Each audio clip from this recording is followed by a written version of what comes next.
Sophie Cunningham devient virale pour un autre geste patriotique audacieux.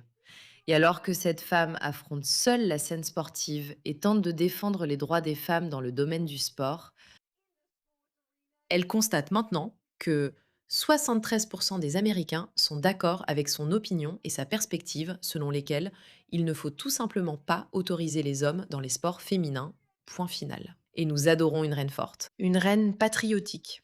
Une femme qui n'a pas peur de défendre ses propres droits et de se battre pour les petits-enfants, en particulier les petites filles. Mais c'est ce moment qui s'est produit ce week-end qui a rendu Internet fou, en particulier les libéraux, et j'en suis ravie. D'accord, elle est dans un bar.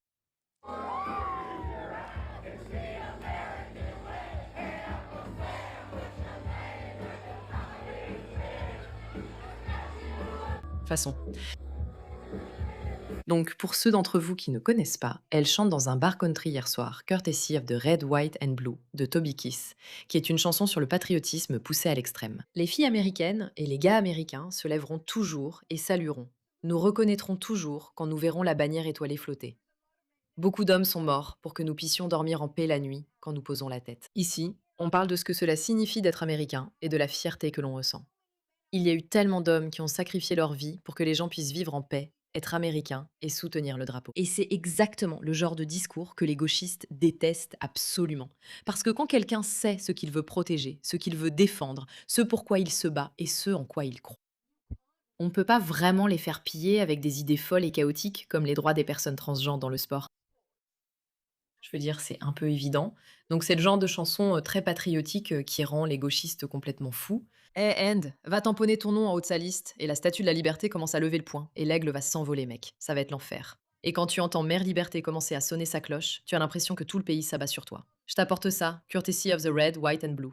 La justice sera rendue et la bataille fera rage. Le gros chien se battra quand tu secoueras sa cage et tu regretteras d'avoir embêté les États-Unis d'Amérique, parce qu'on va te botter les fesses. C'est à l'américaine. Encore une fois, une chanson sur le patriotisme américain, le genre de choses que certains hommes chanteraient à tue-tête dans un bar, mais avoir une joueuse de la WNBA qui est au centre d'une controverse, comme Sophie Cunningham, qui chante ça à plein poumon, littéralement en le criant, je veux dire, ils ne savent vraiment pas quoi faire d'elle. Regardez ça. C'est une vidéo en mode point de vue. Tu vas au match des Fever et tu te retrouves d'une façon ou d'une autre dans le même bar que Sophie Cunningham.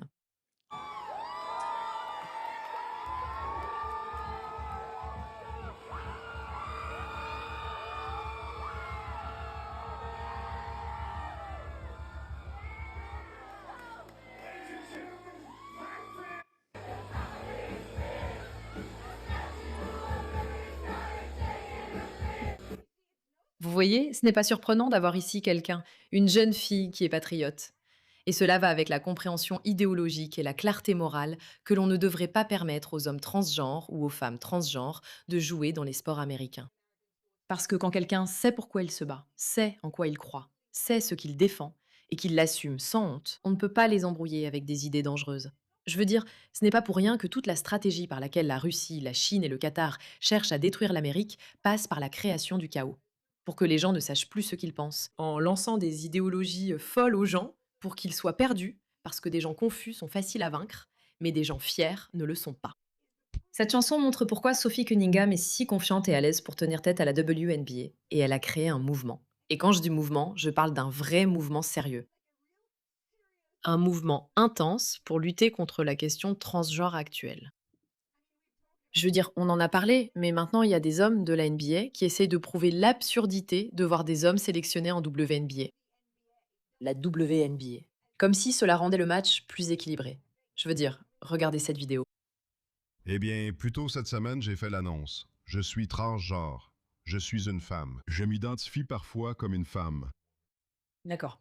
Tu regardes ça et tu te dis: «C'est absurde», mais ça l'est vraiment. Tout ça est absurde et on ne peut pas laisser un homme comme ça jouer dans un match de la WNBA et c'est ce que défend Sophie Cunningham. Elle dit que c'est complètement fou. Mais voilà le truc. Même s'il y a beaucoup de personnalités médiatiques, comme cet idiot qui est aussi dans la WNBA et qui essaie de marquer des points politiques et de se faire bien voir, la majorité des Américains soutiennent en fait Sophie Cunningham. Les statistiques à ce sujet sont folles. Mais attends une seconde, écoute juste à quel point cette femme est dingue. En ce moment, c'est notre nouveau combat. C'est ce que je voulais dire, que les combats ont changé. Ouais. Si nos intentions restent les mêmes, mais maintenant que l'environnement a changé, on voit les droits des personnes trans leur être retirés. Il y a beaucoup de débats autour des athlètes trans et des compétitions auxquelles ils peuvent participer. J'accueillerais une athlète trans dans mon équipe ou dans l'équipe adverse à tout moment. C'est tout simplement de la stupidité pure et simple. Et le fait qu'ils aient réussi à convaincre des gens qu'ils devraient se soucier davantage des droits des personnes trans que de leurs propres droits, cette femme a travaillé toute sa vie pour devenir une athlète professionnelle. Et elle est prête à tout abandonner pour un moment politique, juste pour gagner des points. Elle a 10 millions de vues. La plupart des Américains voient bien que c'est totalement absurde. Totalement absurde. Mais le peuple américain soutient Sophie. Et Al Alki qui était sur place pour capturer toute l'action. Je pense que la WNBA parle d'elle-même. Nous devrions la garder réservée uniquement aux femmes biologiques. La science est assez claire. En tant qu'éducatrice, il ne faut pas grand-chose pour retourner en cours de biologie et apprendre qu'il y a deux genres, les garçons et les filles. Il ne s'agit pas de personnes transgenres. Il s'agit de sexe. Nous essayons donc de protéger le sport, pas contre les femmes qui revendiquent une identité trans. N'est-ce pas? Et c'est exactement ça, le point. Il ne s'agit pas des personnes transgenres, ça n'a rien à voir avec elles. Il s'agit de protéger les femmes. Simple, facile. Mais la WNBA ne sait pas quoi faire avec ça. Elle ne sait vraiment pas quoi faire. Parce qu'à ce jour, elle n'arrive pas à déterminer quelle est la véritable définition d'une femme. Elles ont été acculées à cause des hommes de la NBA qui sont venus en disant « Nous allons participer à la draft de la WNBA ». Et elles sont là « Non, qu'est-ce qu'on fait? Qu'est-ce qu'on fait ?» D'accord. Donc la WNBA essaie de trouver des réponses à la question qu'est-ce qu'une femme en fait? Parce que c'est clairement pas un joueur turc d'1,95 m qui s'appelle Izon et qui prétend être une femme. Genre qu'est-ce qu'on fait avec ça? Cela arrive à un moment où la WNBA n'est même pas capable de définir ce qu'est une femme. Un groupe de travail de la Ligue s'est réuni cette semaine pour discuter, ou je cite, débattre, des efforts de mauvaise foi de personnes qui ne veulent pas voir des hommes concourir contre des femmes. Maintenant, d'anciens joueurs de la NBA, Ines Kanter, Freedom et Royce White contestent ces règles d'éligibilité. White menace même d'engager une action en justice s'il n'est pas sélectionné. Il semblerait. Je veux dire, j'adore ça. J'adore vraiment ça. Parce que, encore une fois, quand on a ces personnes, quand on a les femmes qui disent protégez-nous, et je me disais que Riz est la plus grande. Mais quand ce sont les hommes qui disent non, vous savez quoi, nous sommes des femmes, c'est un peu évident qu'il y a un problème ici. Et c'est triste que ce soit ce qu'il faille. C'est triste qu'il y ait des centaines et des milliers de femmes qui disent protégez-nous et protégez notre capacité à pratiquer un sport à l'abri de ces hommes qui rejoignent en affirmant qu'ils s'identifient maintenant comme des femmes. Et ils croient peut-être que c'est vrai, mais protégez-nous. Souciez-vous de nous plus que d'un groupe minoritaire de niche qui a acquis du pouvoir politique grâce à ses campagnes insensées et à son intimidation. Les hommes prennent la parole et ils disent oui, nous devrions protéger ces femmes. Protégeons ces femmes de manière brillante. Parfois, je m'identifie comme une lesbienne noire transgenre. Et je ne peux pas vous dire à quel point c'est libérateur, même si j'ai subi beaucoup de haine ces derniers jours. Je pense qu'en me basant sur l'ensemble de mon parcours dans le basket, ce que j'apporte à une équipe, ce que j'apporte à la Ligue en termes d'athlétisme et de compétences, ce serait clairement un cas de discrimination, et nous prévoyons d'emprunter toutes les voies légales possibles. Je veux dire, pourquoi les gens étaient-ils méchants avec toi? Pourquoi t'attaquaient-ils? Tu es juste un homme qui révèle sa véritable identité en tant que femme. Il n'y a rien dans tout cela qui devrait déranger le mouvement trans. C'est exactement ce pourquoi vous vous êtes battu, ce que vous avez défendu toutes ces années. Pourquoi le harcelez-vous? N'êtes-vous pas censé prôner l'amour? C'est ça le problème. C'est juste un mouvement absurde. C'est un mouvement absurde, absurde, absurde. Et toute personne capable de réfléchir par elle-même le voit. Et 73% des Américains, Dieu merci, voient clair. C'est officiel. Un sondage révèle que 73% des Américains sont d'accord avec Sophie Cunningham.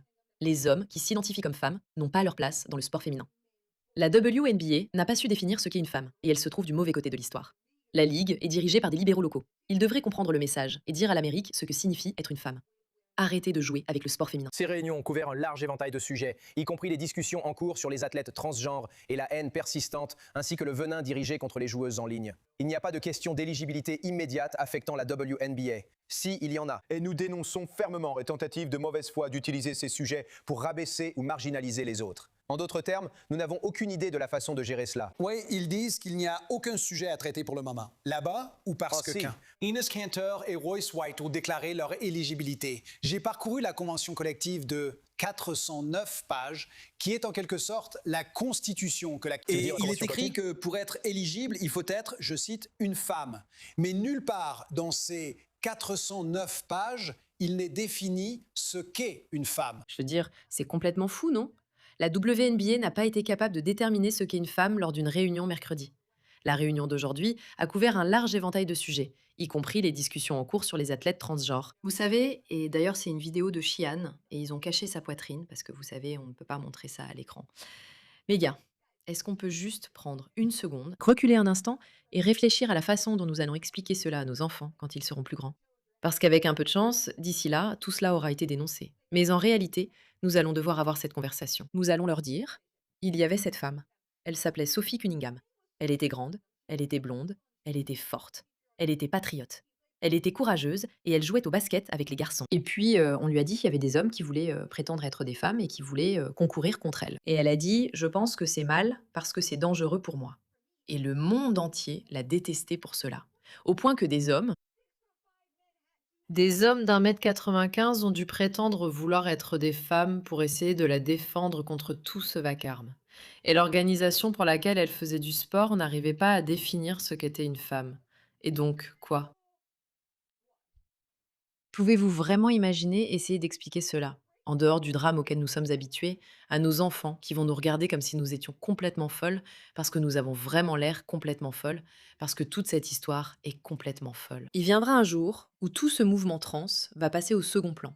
Et nous allons regarder en arrière en nous demandant comment, au nom du ciel, une société a-t-elle pu devenir aussi confuse? Et la réponse à cela, bien sûr, des entités étrangères qui veulent que les Américains soient désorientés. Mais de plus en plus de gens arrivent simplement à voir la folie de tout cela. Et un coup de pub comme celui-ci est brillant et c'est exactement ce qu'il fallait. Et encore une fois, ce qui permet à Sophie Cunningham de tenir bon et de s'affirmer, malgré le fait qu'elle subisse les conséquences de cela sur le terrain, où elle est physiquement attaquée et maltraitée, etc., etc., etc. C'est parce qu'elle sait en quoi elle croit. Elle sait ce qu'elle défend. Elle est patriote. Elle est attachée à son pays, au sacrifice que son pays a fait, à la grandeur de son pays, et à ce que cela signifie d'être une femme et de défendre les femmes. Et toutes ces choses se réunissent pour faire d'elle quelqu'un qui est capable de se lever et de se battre pour ce qui est vraiment juste. Et moi, personnellement, j'adore ça. Merci de votre attention à ce sujet.